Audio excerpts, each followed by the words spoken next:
What's up, everybody? It is Wednesday, and I know it's gonna ruffle some feathers, but hump day. Anyways, we are almost 7 days removed from Alexis's ramuxetab treatment for her membranous neuropathy, and ramuxetab infusion has been very difficult on her. This is her second infusion that she just did. Her first one was done August 31st.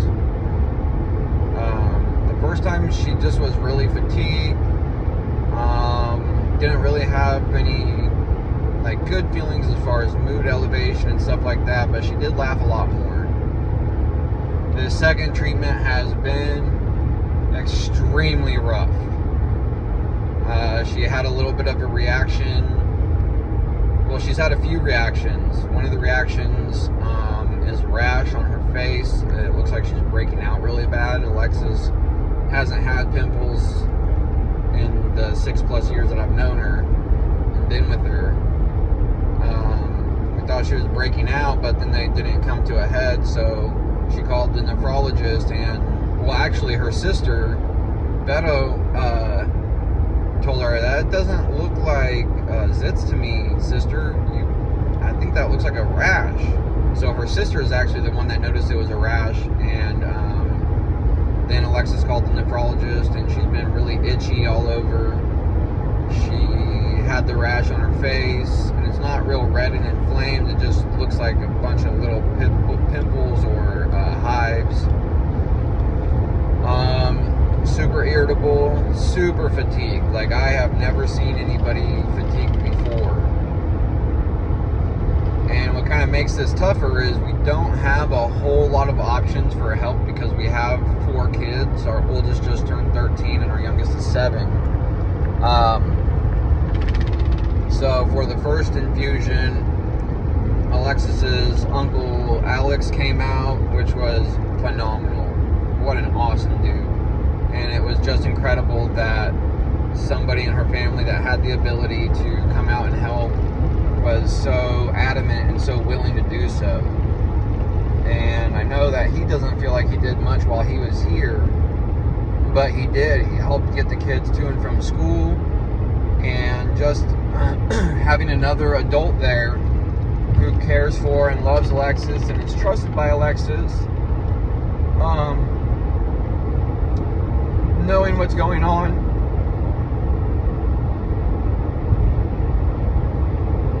being able to hand him the printouts from the ramuxetab treatment for precautions, indications, and reactions. The kids absolutely loved him there. He's got an incredible spirit. Like, I could definitely see us being friends and him helping me be a better person, a better man. He's just got this awesome spirit about him. He's a man of faith, but just still a very salt of the earth, cool dude. And I know that it meant the world to Alexis to have somebody from her family here to help us out, because she feels so alone. And her family is all in New Mexico mainly, and Colorado, and not a lot of them have the ability to come out and help us out or stay with us. My mom came out and stayed with the kids, or stayed at our place for this last treatment, which was a great help as well. The kids love having her around and love their time with her, and she's just really comforting to the kids. My mom has a degree from years ago in early childhood development, so she helps quite a bit with the little kids too. But it's really getting to be few and far between that my mom's able to help, because she has to work. She just had to take a bunch of time off work because her back was giving her a bunch of problems, and she hurt her back pretty bad, so it also limits her ability to help us out. My dad just had COVID for the second time, and just had a heart attack not too long ago. So he's not doing so hot, and he's not necessarily the best person to leave with young kids. So then I have brothers and sisters, but like my brother that I talk to all the time, Judah, he's a general contractor and he runs his own business, and he's having labor issues as well. I think he's found some good labor, but when he doesn't have good labor, it's really difficult on him to maintain anything in life, any semblance of normalcy. Then my brother under him, Micah, he works with Judah, but he's also a plumber, so he's always out hustling, and he doesn't really have a working vehicle that would be conducive to carting around 4 young kids. And I don't talk to him that often, so I'm not really sure what his capacity even is at this point in time. My brother Aaron lives in Alabama, and he has a kid that's coming due.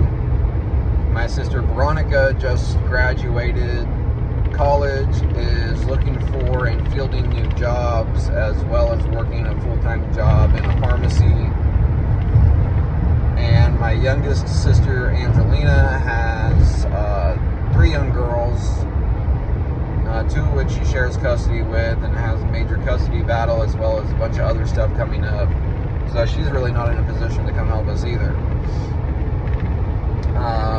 Ula Stromberg has been incredible. Ula has helped us get the kids to and from school. If there's anything that happens in the middle of the night, I know that I can call Ula and she will help us be with the kids if we have to go back to the ER or whatever it may be.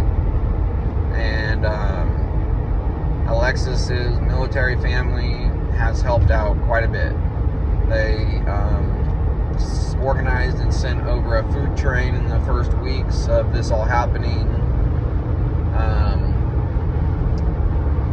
The first sergeant and other sergeants have reached out and let us know that if there's anything we need, help with the kids, help with the house, anything like that, that they'll be there for us. But it's still extremely difficult to ask for help, especially because we don't know what kind of help to ask for.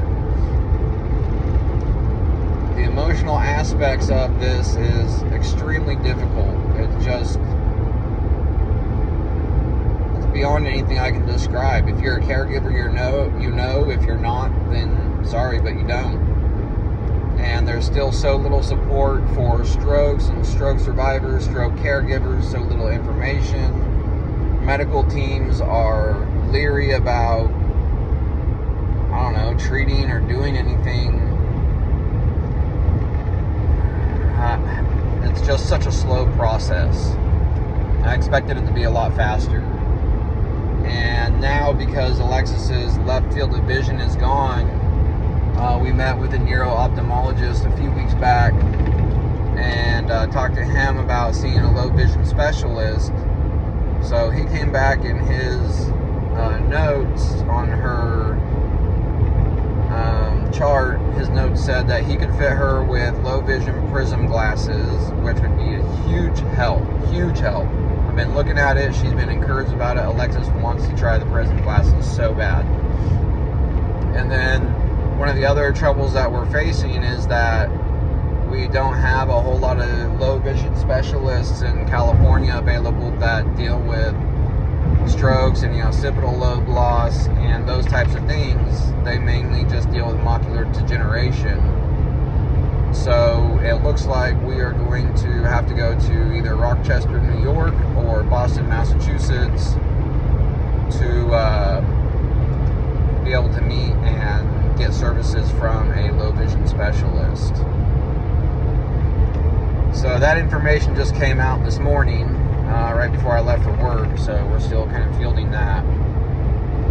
The ramuxetab treatment has been extremely hard. I noticed yesterday Alexis's physical therapist was coming over, so Alexis was trying to tell me while I was outside that her physical therapist called and wanted to change her appointment time to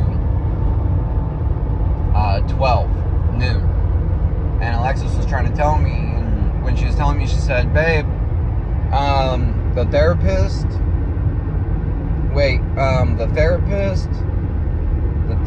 wants to know, I think the therapist is asking, well, the therapist wants to do it at 12. I was like, yeah, no problem. But just getting that out was like super hard for her. And I noticed when she gets more stressed and the more pressure she has on herself is the more that she gets confused and the more difficulty speaking that she has. So I think there's a direct correlation with the thalamus, the occipital lobe, and the speech. So we're going to be looking at speech therapy too, which I'm kind of confused as to why it hasn't been started yet, because that was one of the higher recommendations made, because speech therapy also helps with the cognitive function and that kind of stuff. So she's still really scared about everything. She's afraid when I mention these things to her, like, are you finding it more difficult to form your thoughts into words today? She feels like it's declined. She keeps on feeling like her vision is getting worse, which she knows that it's not. She was trying to string together a balloon word, said celebrate, yesterday, and they're all gold, and they have these little itty-bitty holes that you gotta weave some string through, and she was using fishing line for it, and she's trying to use her right eye to do that, obviously, and that field of vision that she does still have, and it is just so difficult. And then what that did with, because the celebrate balloon word was all gold, it made the Charles Bonnet in turn go all gold. So Alexis got to a point yesterday where she was like, man, I just want to see a different color than gold. This is just so bad. And then we hung balloons from the ceiling, and Alexis can't do balloons anymore, which used to be one of the biggest things for her, because she kept on feeling like on the left, like there was a balloon or something there, so she had to keep on walking around with her hand up like that, trying to block anything from hitting her, even though she knew we didn't put any balloons low enough for her to run into. She still constantly felt like she was going to be running into something, and it was so difficult to watch it on these days when she's doing that. It is so difficult to watch her do that, because Alexis has always been a go-getter. She hasn't waited on anybody to do anything for her to achieve anything or get anything that she wanted. And just watching her walk around the house like that is just so heartbreaking, because I know it is to her too. I know that she hates it, and she's miserable. She just wants her sight back. Man, fuck, Alexis is such a good person. Like, I don't understand why this happened to us.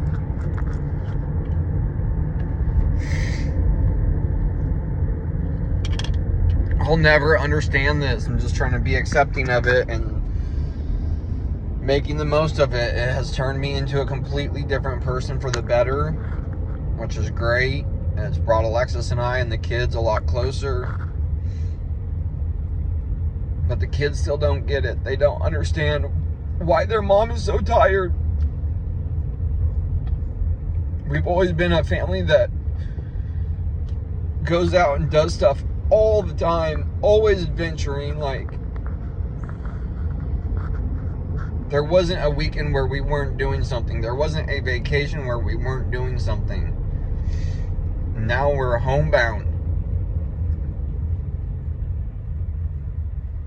I love being at home with Alexis because I know that she feels safe. And there's just not a whole lot of people in this world or anywhere in this world that she can trust enough to feel comfortable other than her house.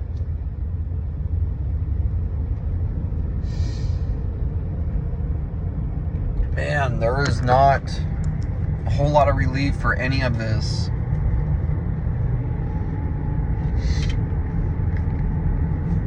the best I can do for Alexis is make it so she doesn't have to suffer as much as she is. I'm just trying to do what I can to make things easier on her and us, and she is too.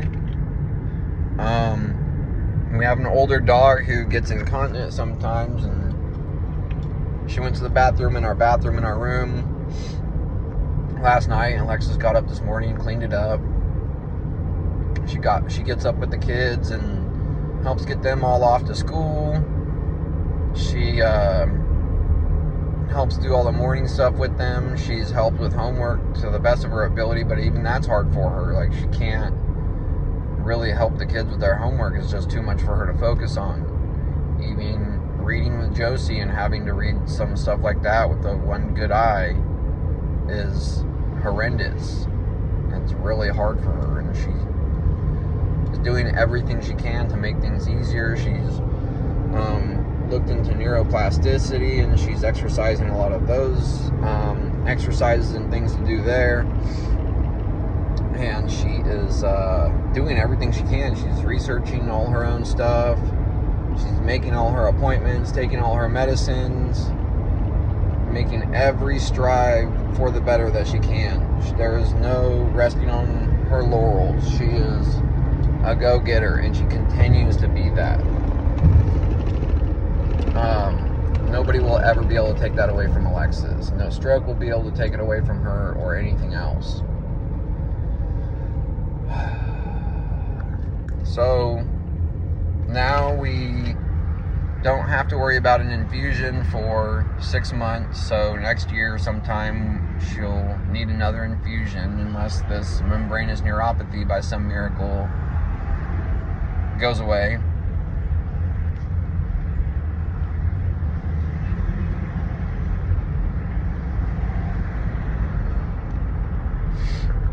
There's all sorts of people talking about these resources available, and caretakers and home help, meal help, financial help.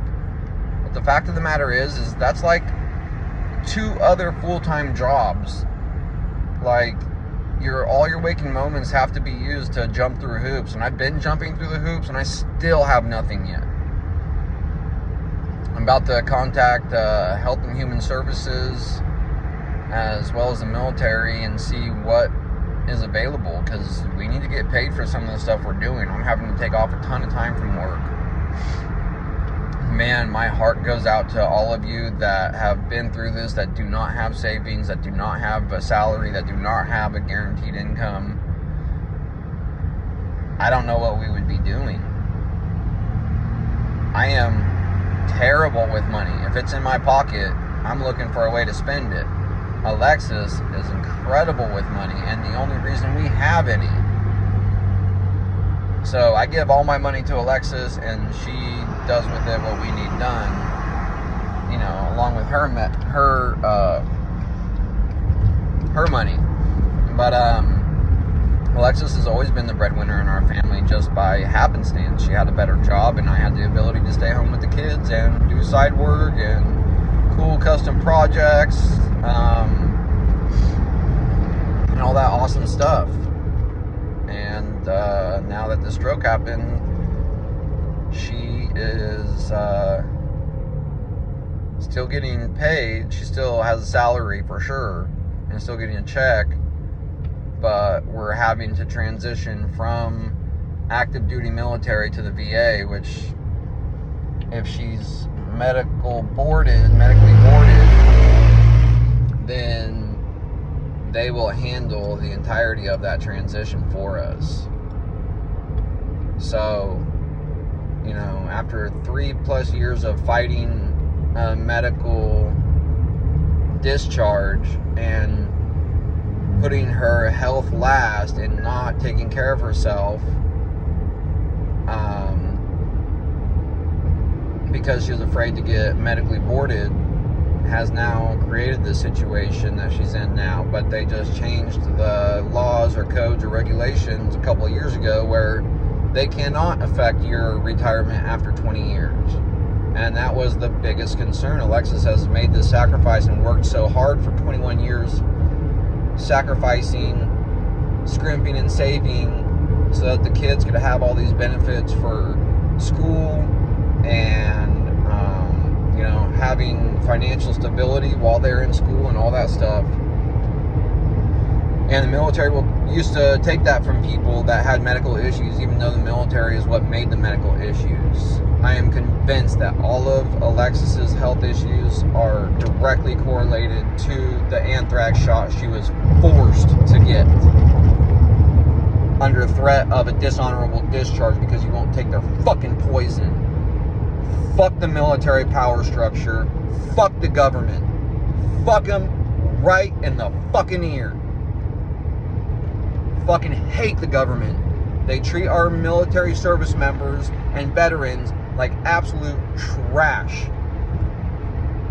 This government made all sorts of promises to Alexis to get her enticed to sign up to sacrifice for her country and serve her country. Yet they have yet to fulfill a single syllable of a single promise they made her. Alexis has fulfilled every promise she made this country, and then some. And then a lot more, actually. Yet this country can't take care of her. And she gets treated like dog shit at Rideout Memorial Hospital in Marysville. And their head nurse, Mona, at 4 Main, yeah, you're on my shit list. You're a piece of shit for how you treated my wife. And to the director, the president of the hospital, Rideout Memorial, Chris, you are a piece of dog shit, too, for how you allowed my wife to be treated without dignity, without respect, without any kind of treatment for 6 hours after being brought in on an ambulance on a stroke alert. Fuck everybody at Rideout Memorial.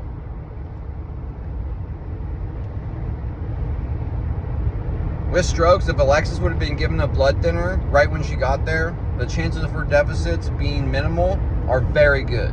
So yes, we will be pursuing every single way, shape, and form to hold Rideout Memorial Hospital in Marysville accountable. Fuck them. And if that don't work out, then it's going to be heads on pikes. Mark my words. And if you know me, then you know I ain't lying. We'll get satisfaction and retribution one way or another. The Lord says, vengeance is mine. However, we don't know that He doesn't use us to create that vengeance. So we will be pursuing all legal means against Memorial Rideout Hospital, and we will also be campaigning to have them shut down completely and to have a real reputable company come in and administer care in the Marysville area, because it is appalling. But all in all, we are 2 months and 2 days since the event happened, and we don't have any stability. We don't have a new groove yet. We don't have a whole lot of help. We are very thankful for the help that we do have. This is a very, very, very, very, very, very lonely process. This is a very, very, very, very, very depressing and difficult process. I just keep praying for spontaneous recovery for Alexis, or God bringing her eyesight back, or just any little bit of improvement. I found some podcasts that have been huge for me. One is Recovery After Stroke, and I don't remember all of them, but I'm going to write them down. I'm going to bring them to you in one of the videos this week that I end up doing. But that's after ramuxetab treatment. Alexis had some minor reactions, and she is fatigued, tired, and sore more than she ever has been any other time in life. But she's fighting, and she's getting better, and we can start looking to see how this ramuxetab infusion has helped her. And hopefully by next week we'll be able to get her fit with some prism glasses and get her seeing a little bit better than she does right now and get her some real relief. So until then, that's where we're at with the stroke. We're just kind of in a holding pattern right now, making appointments and trying to get more information gathered. So once we get that done, then we'll bring you some more information. Until then, be good at it. Stay safe.